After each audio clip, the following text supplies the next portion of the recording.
Highnesses, Your Excellencies, ladies and gentlemen, good morning. The theme of this forum, the theme of today, how to feed 9 billion healthy people within the planetary boundaries, is something that is very close to our heart, very close to my heart, as it is so much linked with the future of society in general, also the future of our industry, the future of my company. And therefore, I really welcome the opportunity to be here. And the forum brings a unique way of seeing these things, bringing together key thinkers, the brains, but also the hands, the doers. And I think that's something that is very particular for this forum, forcing us to think about the challenges, but also how to see how we can do something about it, and in a respectful, action-oriented way. And I have been asked to talk about this role of private sector in supporting sustainable development goals. And I know, some people, maybe also in this room, may say, what has business to do with that, development goals, and have some reservations about that. But I know, and you know, business and companies are part of this. There are, in general, 17 sustainable development goals on the table to be discussed in New York. They are linked with 169 targets. And there's no one institution, no one government, no one NGO, nor no one company who can do that work alone.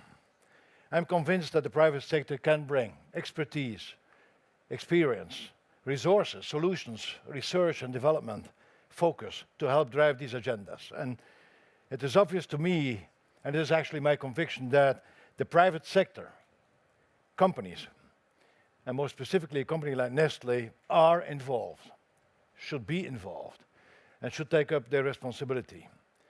Responsibility to help meet needs of society. That doesn't mean that the private sector should lead the social agenda, not at all. But it should be part of it. It should be part of society, and it is. Let us take 2 steps back and see what the role of actually companies or the economical activity or business in general is in society. First, economic activity should generate prosperity, jobs, progress. According to the World Bank, something like 600 million new jobs has to be created by 2020 to keep up with the population growth alone. That's not to compensate for unemployment. The private sector in the world provides 9 of the 10 jobs. But the private sector is much more than that. It's an engine, more than an engine of growth and job creation. Actually, it is part of the social fabric.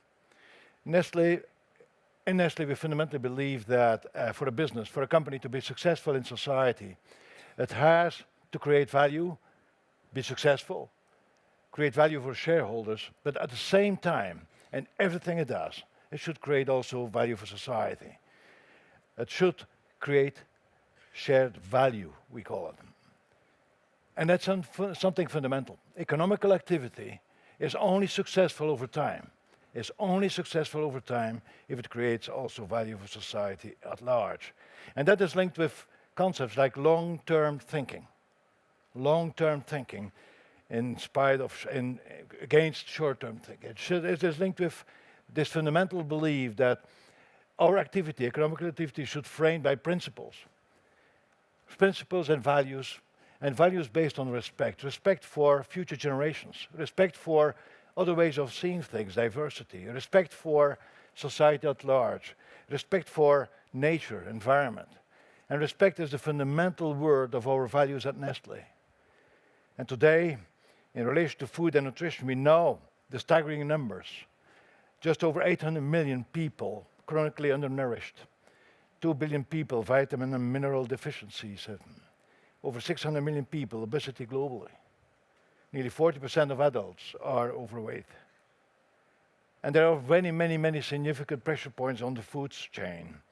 And to deal with the continued meeting nutritional needs for the future, there's going to be depleting water tables if we don't do anything, degrading soil, and causing deforestation.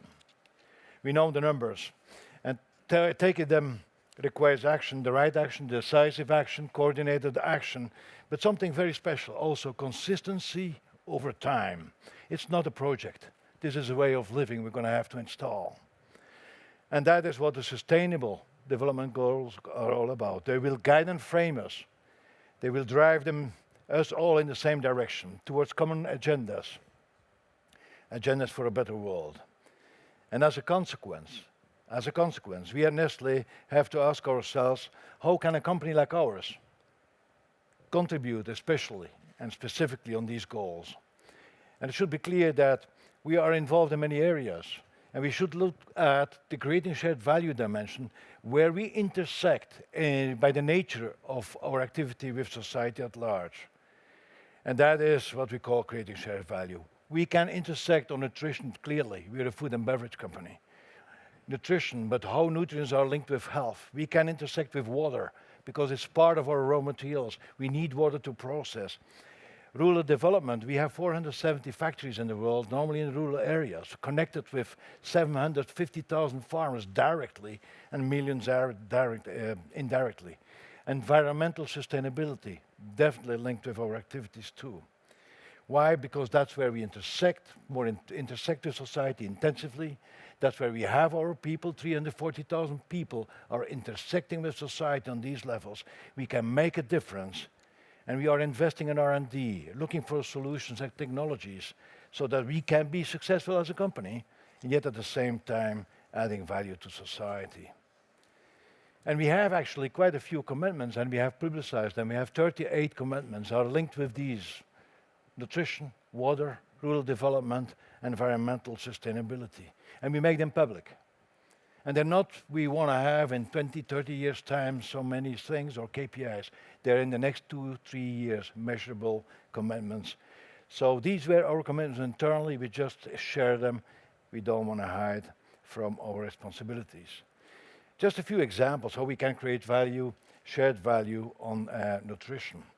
Hunger and food security, nutrition and sustainable agriculture is the #2 sustainable development goal. And there, for example, we sell 1.3 billion products a day worldwide. Many of them are potential carriers of micronutrients. So we fortify with minerals and vitamins. And actually last year we had something like 190 billion servings of products sent to or sold through our normal system. These are not special products. We just fortify them and bind them in the normal daily diets of people. And we map them with the United Nations mapping of deficiencies so that we can cover where the needs are. And we have started also to have a program of biofortification. Mind you, this is not GMO, to increase nutritional value of staple crops such as maize, wheat, and sweet potatoes. We are fortifying everyday products, binds them in normal diets. Looking at nutrition and sustainability with the increased middle classes building up in the world and urbanization, there's a high increase in consumption of animal proteins, pork and beef. And so we are investing in looking for plant source proteins like soy, pea, and wheat, and exploring new sources of driving and bringing proteins through algae and leaf proteins. There's many other touching points, but I don't want to make it too long. In rural development, for example, we are, and I mentioned it already, linked with 750,000 farmers directly, and many more indirectly, as I said. We give them training, because they are the suppliers of our raw materials. We give them training for having quality and quantity in the right needs. We give them technical assistance, shared best practice. We give quite a lot of microcredits to them, and so on. And the benefits are mutual. We need a stable and consistent raw material supply of the highest quality. By collaborating with them, we give them higher yields, better incomes, more stability, and at the same time, we drive a successful business. That is a good example of shared value creation. Ladies and gentlemen, I just want to give you 2 or 3 examples, but many other companies are doing the same thing. They're all doing the same similar work with same commitment and energy. And for example, the Consumer Goods Forum, which is an association of suppliers, manufacturers and retailers, are doing the same thing. And we have pillars like health and wellness, a pillar like sustainability, where we work together to drive out, for example, food waste. 35% of what is produced is not eaten. The industry and many companies do want to outsmart society. They just want to be part of society. And now, time for us all to find ways to work together. And we feel, as company, I can tell you, we feel much more openness for partnership with the private sector than before. Share ideas and solutions. Partnerships create the kind of world and the kind of opportunities that future generations deserve.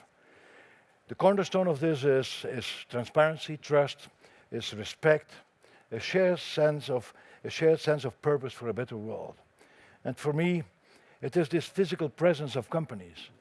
As I mentioned before, 470 factories in developing countries where we have been for many, many years. Their activity framed with strong values, and also the connecting and the connection with society at large. Having these meetings where there is criticism, and that helps us to maintain perspective of what we do. All that creates the necessary trust of working together. And let's tap into that.